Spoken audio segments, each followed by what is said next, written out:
My loves, dawatan niya ako ang puso ng saging. Puso ng saging? Hilaw pa man na, lutuan sana. Nilutoon.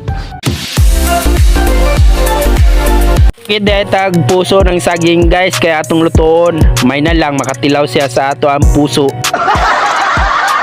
Dahil pag mahal mo ang isang tao, lahat susungkitin mo, makuha lang ang kanyang puso. Pero ang gugma guys, mura po ni siya nagluto ka. Hay aslom, usahay parat, ug usahay wala na ilami. Pero ang importante, andam kang mutilaw sa imo ang giluto. Wow! Para sa pagtimpla, makabalo ka kung asa ka dapit nagkamali. Okay. Kaya ang lamas sa gugma, kalipay ug kasakit.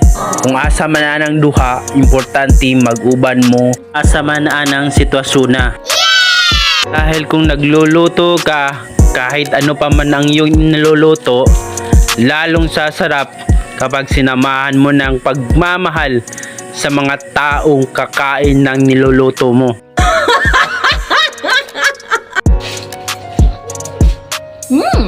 Kalami. Dawatan ako imong puso. Wow!